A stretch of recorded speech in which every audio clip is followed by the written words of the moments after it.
Los listados de candidatos al Congreso de la República comienzan a tomar forma, mientras algunas alianzas políticas buscan mantener el poder en la municipalidad capitalina. Las piezas comienzan a afinarse para la proclamación de precandidatos al Congreso de la República. Diputados del Partido Patriota dieron a conocer que los preparativos para la proclamación de Alejandro Sinibaldi sufrirán un retraso. Mientras eso sucede, los listados de diputados toman forma. Parlamentarios que prefirieron el anonimato sostienen que la lista nacional de diputados estará encabezada por el actual ministro de Gobernación, Mauricio López Bonilla, seguido de elementos fieles a Alejandro Sinibaldi, como el viceministro Guillermo Sosa o el diputado Juan Alcázar. Figuras prominentes del PP como Oliverio García, Pedro Muadi o Juan José Porras perderían brillo en el próximo listado, a fuerza de incluir algunas figuras del organismo ejecutivo. Edgar Cristiani y Alexander Castillo se ubicarían en posiciones inferiores. Nada está escrito, afirmó una fuente del grupo de Alejandro Sinibaldi, mientras no exista proclamación de candidato. Un retardo que pone nerviosos a los correligionarios del ministro de Comunicaciones. Lo que ambas fuentes confirman en voz baja es la candidatura de Roxana Valdetti a la alcaldía metropolitana, situación que siempre ha sido una posibilidad para el partido unionista y que ha provocado el acercamiento entre el Partido del Sol y Creo para apoyar a Álvaro Arzú en la alcaldía metropolitana y las aspiraciones presidenciales de Roberto González. Por una Guatemala en paz, Marvin Pérez y Ben Keichin. Y el Partido Libertad Democrática Renovada ha pedido que 2 de los magistrados electorales no conozcan más en el Pleno temas relacionados a su partido. ¿Cómo lo hicieron y por qué? Se lo explicamos a continuación en el informe de Gladys Ramírez. Gladys, buenas tardes, adelante. Buenas tardes. Libertad Democrática Renovada ha acudido al Tribunal Supremo Electoral para recusar a 2 de los magistrados de este organismo por considerar que ellos han emitido opinión en contra de ese partido previo a resolver las distintas peticiones que el líder ha hecho al tribunal. El licenciado Julio René Solórzano Barrios y la señora magistrada la licenciada María Eugenia Mijangos Martínez. Emitir la opinión sobre la renuncia del doctor Manuel Valizón de que no podía renunciar cuando que al partido no se le había notificado ningún documento. Hasta el día posterior se notificó el previo y quien notifica el previo es organizaciones políticas. Entonces, en ese sentido, si no fue ni el Pleno el que resolvió, sino organizaciones políticas, creemos que externar la opinión para los señores magistrados tienen la prohibición en ley de hacerlo. Tanto como diputado que soy y como representante titular del Partido Libertad Democrática Renovada Líder ante este Tribunal Supremo Electoral. ¿Están suspendidos? ¿Es posible que les den trámite o que procedan? La suspensión, ahorita vengo de inspectoría porque hasta el día de hoy nos entregaron las causales, que son las que dieron para poder sustentar la suspensión, en las cuales vamos a revisar y en su momento las vamos a desvanecer, que yo creería que la mayoría ya no está, las causales, y las vamos a desvanecer. La recusación será conocida por el Pleno de Magistrados Electorales, sin embargo, aún se desconoce si se le dará trámite debido a que el líder continúa suspendido como partido, por lo tanto no puede hacer ningún trámite administrativo. Por una Guatemala en paz, Gladys Ramírez y Jorge Hernández.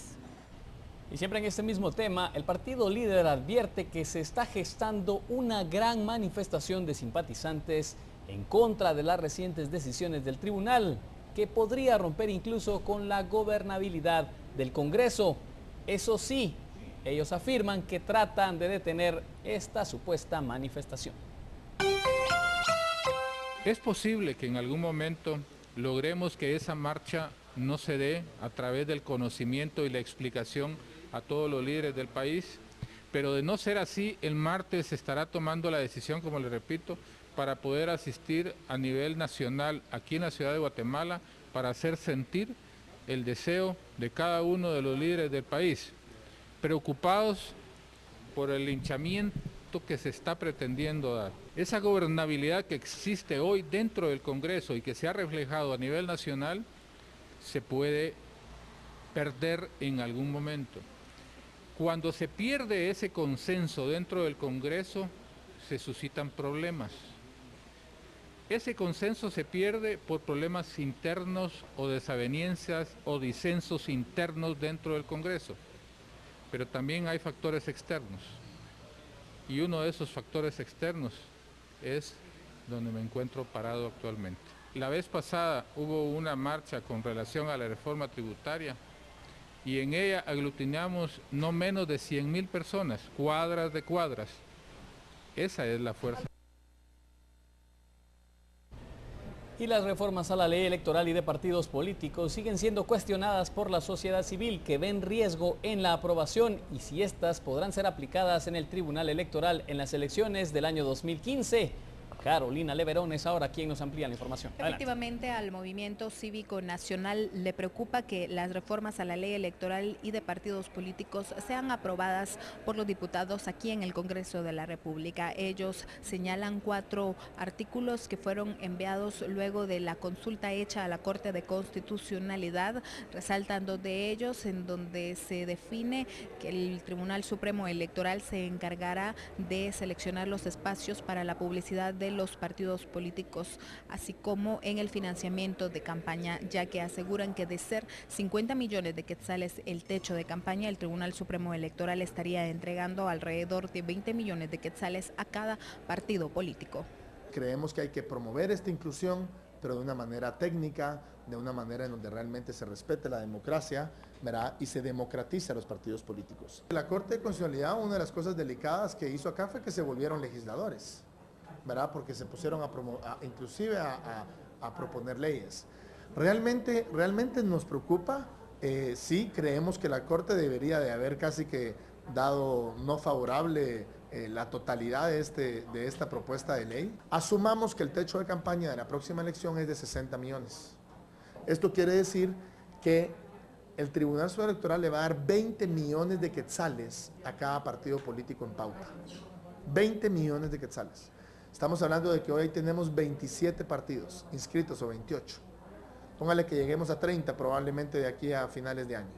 Estamos hablando de 600 millones de quetzales. Le están garantizando a los partidos 600 millones de quetzales adicionales, pero no nos están garantizando a los guatemaltecos cómo va a ser el Tribunal Supremo Electoral para erradicar el financiamiento a los partidos de financistas ilegítimos, ilícitos. De llegar a ser aprobadas las reformas a la ley electoral antes del 1 de mayo del 2015, el Movimiento Cívico Nacional ve riesgo en que las autoridades electorales no tengan la capacidad de organizar el proceso electoral programado para 2015 con las reformas implementadas. Por una Guatemala en paz, Carolina Leverón y Daniel Ramírez. Y Silvia María Corzo platicó con un comisionado de las comisiones de postulación de la Corte Suprema de Justicia y Sala de Apelaciones, quien ahora nos explica cuál es el proceso que deberán seguir las comisiones, ya que finalizó la recepción de documentos. Silvia, buenas tardes, adelante. Así es, el martes y miércoles de esta semana culminó el plazo para que los interesados en participar en la elección de magistrados de la Corte Suprema de Justicia y Corte de Apelaciones entregara su documentación a las postuladoras. En el caso de la Corte Suprema de Justicia se recibieron 219 expedientes y en el caso de la Corte de Apelaciones 1021 documentos. Si podemos comparar un poco el tema de números, hace 5 años hubo alrededor de unos 320 en la Corte Suprema de Justicia y como unos 800 aproximadamente en salas, lo que implica que aumentó en salas y disminuyó en cuanto a Corte Suprema de Justicia. En este momento los comisionados de ambas comisiones de postulación debemos de pasar a establecer los requisitos de todos los expedientes, ver si han cumplido con los requerimientos tanto que establece la ley como los de la propia comisión. Si no se reúnen, entonces se van apartando del listado para que finalmente, una vez terminada toda esa operación con todos los expedientes, se hace una publicación en el diario oficial con relación a los que se han separado de ese listado. Luego de verificar si cada uno de los documentos de los aspirantes están completos, los comisionados procederán a separarse en 3 grupos para así avanzar en la evaluación de todos los expedientes.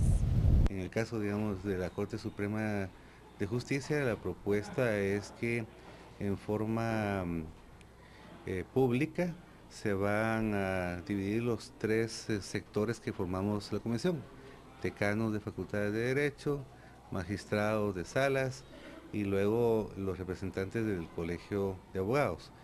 Y cada uno de nosotros va a sortear con un numerito, ¿verdad?, que nos va a corresponder otro par en función de los números que hayamos sacado. Por ejemplo, si yo saqué el número 4, un magistrado X de sala 4 y igual el otro del colegio, entonces vamos a formar un grupo, una terna, que va a proceder después en otro sorteo con grupos ya preestablecidos que ya se han ordenado por parte de Secretaría de 10 expedientes.